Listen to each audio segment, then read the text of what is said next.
Babasaheb doctor Ambedkar గారి యొక్క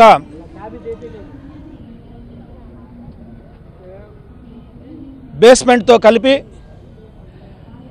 206 అడుగుల ఎత్తైనటువంటి విగ్రహాన్ని, కాంస్య విగ్రహాన్ని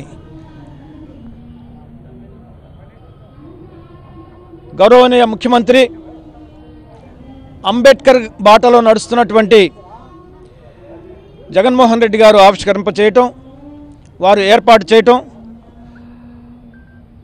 ఇది ఒక చరిత్ర అని చెప్పేసి నేను మీ అందరికీ తెలియజేస్తా ఉన్నాను. ప్రపంచంలోనే అతి ఎత్తైనటువంటి విగ్రహాన్ని జగనన్న ప్రభుత్వం ఏర్పాటు చేసింది.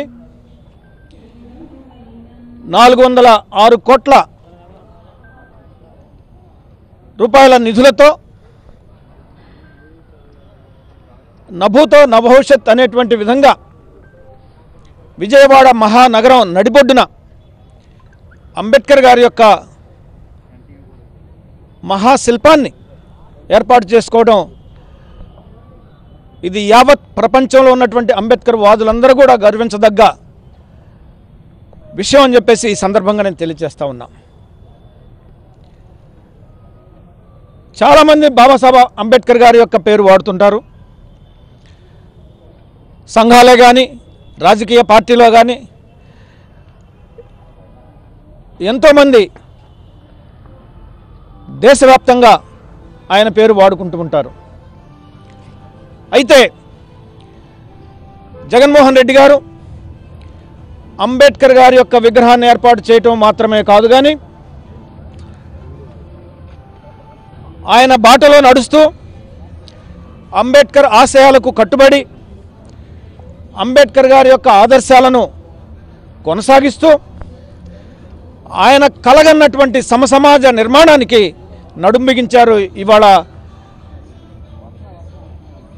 జగన్మోహన్ రెడ్డి గారు. బాబాసాహెబ్ డాక్టర్ అంబేద్కర్ ఆ రోజు తాడిత పీడిత బడుగు బలహీన వర్గాల కోసం పోరాడి రిజర్వేషన్లు సాధించి భారత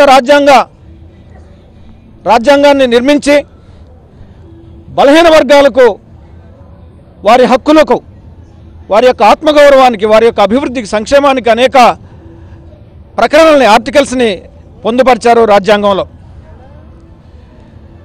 ఈ నిట్టనిలువుగా ఉన్నటువంటి ఈ కుల సమాజం సమసమాజంగా మారాలని, కుల వ్యవస్థ పోవాలని, కుల వివక్ష అంతరించాలని, ఆర్థిక సామాజిక రాజకీయ అసమానతలు తగ్గాలని, అందరూ కూడా సమాన అవకాశాలతోటి ఈ వ్యవస్థలో ఈ సమసమాజ నిర్మాణం ద్వారా అభివృద్ధి చెందాలని చెప్పేసి ఆయన కలగన్నాడు. ఆయన ఆ ఆశయం కోసం ఆయన జీవితం అంతా పోరాటం చేశారు. ఇవాళ ఆంధ్రప్రదేశ్ రాష్ట్రంలో బాబాసాహెబ్ డాక్టర్ అంబేద్కర్ గారి యొక్క కలను నిజం చేస్తున్నటువంటి ఏకైక ముఖ్యమంత్రి ఈ భారతదేశంలో ఎవరైనా ఉన్నారంటే వారు జగన్మోహన్ రెడ్డి గారు అని చెప్పేసి ఈ సందర్భంగా నేను తెలియజేస్తా ఉన్నా. ఎందుకంటే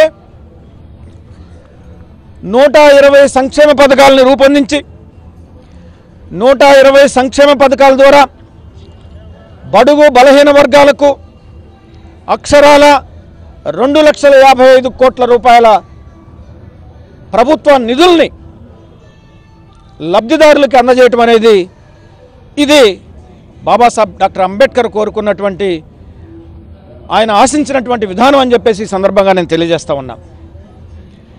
బలహీన వర్గాలు వాళ్ళ కాళ్ళ మీద వాళ్ళు నిలబడాలని, ఆర్థికంగా స్థిరపడాలని, ఇతరుల మీద ఆధారపడకుండా వాళ్ళ ఆదాయ వనరులు పెంచుకుని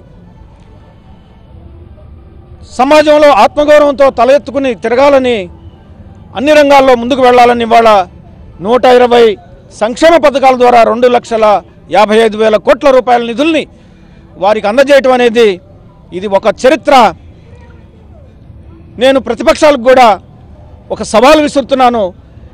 ఈ భారతదేశంలో ఏ ప్రభుత్వం ఇంత పెద్ద ఎత్తున బలహీన వర్గాలను ఆదుకుంటుందో మీరు చెప్పాలి. అది జగన్ గారి ప్రభుత్వం కాదా అని చెప్పేసి మేము వాళ్ళకు ఒక సవాల్ విసురుతున్నాం. ఈ విషయంలో మీరు కాదు అంటే, మేము చెప్పింది అబద్ధం అంటే, తప్పు అంటే బహిరంగ చర్చకు సిద్ధమేనని చెప్పేసి సవాల్ విసురుతా ఉన్నాం. పరోక్షంగా అనేక పథకాల ద్వారా మరొక 2 లక్షల రూపాయల నిధుల్ని బలహీన వర్గాలకు అందజేయడం జరిగింది జగనన్న ప్రభుత్వం.